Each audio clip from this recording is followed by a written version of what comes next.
I'm Kyle Gorman with the Employer Blueprint, and let's talk about how to build trust and connect with your employees.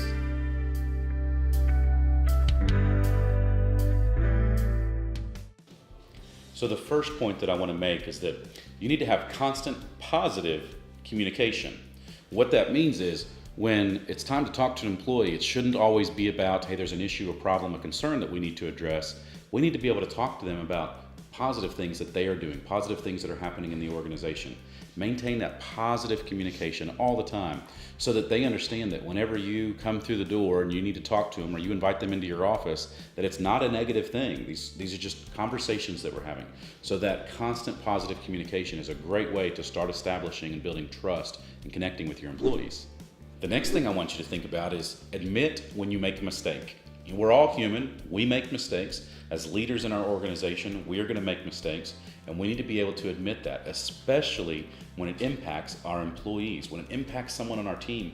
If we can make mistakes, they're going to be more comfortable making mistakes.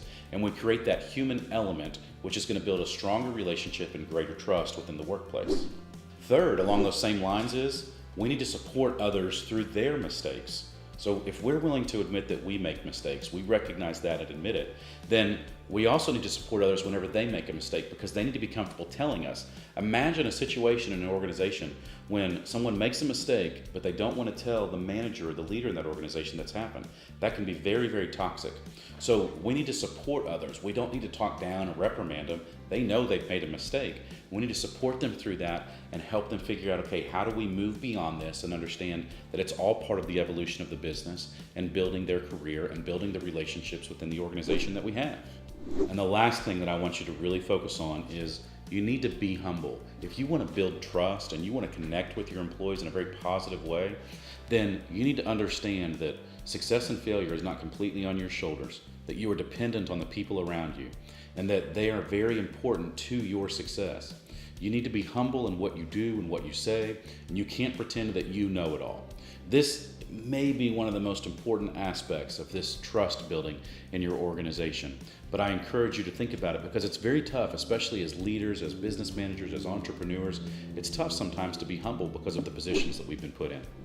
So these are a few of the simple steps that we need to take to build trust and begin connecting with our employees in a very positive way. Building strong relationships with our employees is a great way to help us succeed and to help our organization succeed. Hope you found this beneficial. Be sure you subscribe to the YouTube channel and share the video out to others that you think may find it beneficial.